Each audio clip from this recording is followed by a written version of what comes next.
قلب میں حب سرکار ہو، معجزن قلب میں حب سرکار ہو۔ نحمده ونصلي على رسوله الكريم اما بعد۔ معزز ناظرین گرامی، السلام علیکم ورحمۃ اللہ وبرکاتہ۔ آج کی گفتگو کا موضوع ہے بندے کی کوئی دعا رد نہیں ہوتی۔ قرآن مجید میں اللہ تبارک و تعالیٰ نے فرمایا ادعونی استجب لکم، کہ مجھے پکارو، مجھ سے مانگو، میں تمہاری دعاؤں کو قبول کروں گا۔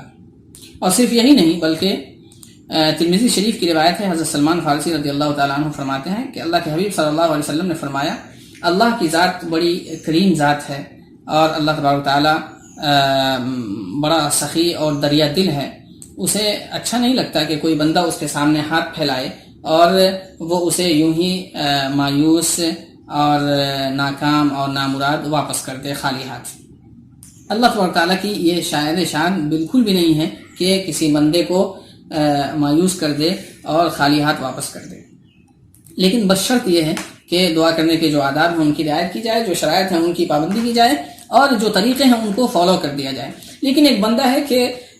سارے شرائط کا لحاظ کرتا ہے اور جو آداب ہیں ان کی بھی پوری رعایت کرتا ہے، اور جو طریقے ہیں ان کو بھی فالو کرتا ہے، لیکن ان سب کے باوجود کبھی ایسا لگتا ہے کہ اس کی دعائیں قبول نہیں ہوتی ہیں۔ اس سلسلے میں اللہ کے حبیب صلی اللہ علیہ وسلم نے یہ فرمایا، مسند احمد کی روایت ہے حضرت ابو سعید خدری رضی اللہ تعالی عنہ کی، اللہ کے حبیب صلی اللہ علیہ وسلم نے فرمایا ما من مسلم يدعو بدعوة ليس فيها إثم ولا قطيعة رحم إلا أعطاه الله بها إحدى الثلاث، إما أن يعجل له دعوته وإما أن يدخرها له في الآخرة وإما أن يصرف عنه من السوء مثلها۔ کہ اللہ کے حبیب صلی اللہ علیہ وسلم نے دعا کی قبولیت کی 3 صورتیں بیان فرمائی ہیں۔ پہلی صورت یہ ہے، کبھی ایسا ہوتا ہے کہ بندہ جب دعا کرتا ہے فوراً دعا قبول ہو جاتی ہے، اور جو مانگتا ہے اسے اللہ تبارک و تعالیٰ بیان ہی وہی عطا فرما دیتا ہے۔ اور کبھی ایسا ہوتا ہے کہ بندہ کو اللہ تبارک و تعالیٰ دنیا میں نہ دے کر کے اسے آخرت کے لیے ذخیرہ بنا دیتا ہے۔ اور تیسری صورت یہ ہوتی ہے کہ بندہ جو مانگتا ہے اللہ تبارک و تعالیٰ اس کے بدلے کسی مصیبت کو اور کسی شر کو دفع فرما دیتا ہے، اور بندے کے لیے جو خیر ہوتا ہے اسے وہ عطا فرما دیتا ہے۔ اس لیے کہ ہم لوگ جو دعا کرتے ہیں ظاہر خیر سمجھ کے دعا کرتے ہیں، جس چیز کو مانگتے ہیں اس چیز میں ہم خیر سمجھتے ہیں، لیکن جس ذات سے ہم مانگ رہے ہیں وہ ذات حکیم ہے، وہ ذات علیم ہے، اسے ہمارے بارے میں ہم سے زیادہ معلوم ہے کہ کون سی چیز ہمارے لیے بہتر ہے، کون سی چیز ہمارے لیے بہتر نہیں ہے، کس چیز میں ہمارے لیے خیر ہے اور کس چیز میں ہمارے لیے شر ہے۔ تو پھر اللہ تبارک و تعالیٰ ایسے وقت میں جو ہمارے لیے بہتر ہوتا ہے اور جس چیز میں خیر ہوتا ہے وہ چیز ہمیں اللہ تبارک و تعالیٰ ہمیں عطا فرما دیتا ہے، اور جس چیز کو ہم مانگتے ہیں چونکہ اس میں شر ہوتا ہے وہ ہمیں اللہ تبارک و تعالیٰ نہیں عطا فرماتا۔ قرآن مجید میں اللہ تبارک و تعالیٰ نے اپنے بندوں کو تسلی دینے کے لیے فرمایا عسى ان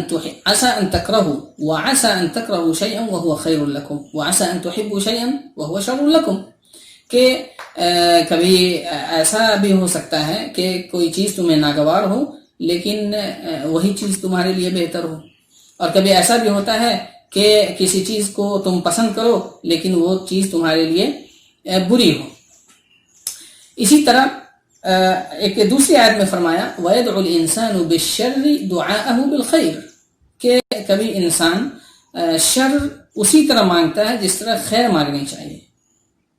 کبھی انسان غصے کی حالت میں یا کبھی جلد بازی میں ایسی چیز مانگ لیتا ہے اللہ تبارک و تعالیٰ سے جو اصل میں بد دعا ہوتی ہے، لیکن اسے وہ شخص دعا سمجھتا ہے،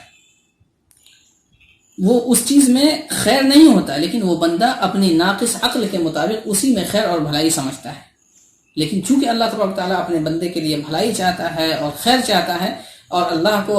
ہمارے بارے میں سب کچھ پتہ ہے، تو پھر اللہ تبارک و تعالیٰ اپنی خاص عنایت فرماتا ہے اور بندے سے محبت اور شفقت فرماتے ہوئے ہماری جو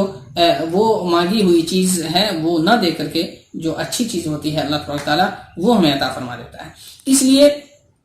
ایک مسلمان کے لیے ضروری ہے کہ جو بھی اللہ تبارک و تعالیٰ کی نعمتیں ہیں اس پہ اللہ کا شکر ادا کرے، اور اللہ کا جو فیصلہ ہے اس پہ راضی برضا رہے، اور ایک مسلمان کا یہ عقیدہ ہونا چاہیے کہ جو فیصلہ اللہ تبارک و تعالیٰ نے ہمارے لیے فرما دیا ہے اسی میں خیر ہوگا۔ تو دعا کی قبولیت کی یہ 3 چیزیں ہوتی ہیں، اور کبھی تو فوراً وہی چیز مل جاتی ہے، کبھی دنیا میں نہ مل کر کے آخرت کے لیے ذخیرہ بنا دیا جاتا ہے، اور کبھی یہ ہوتا ہے کہ اللہ تبارک تعالیٰ اس کے بدلے کسی شر کو دفع فرما دیتے ہیں، اور جو چیز ہم مانگتے ہیں چونکہ اس میں خیر نہیں ہوتا، اس لیے اللہ تبارک تعالیٰ وہ چیز نہ دے کر کے وہ چیز ہمیں عطا فرماتا ہے جس میں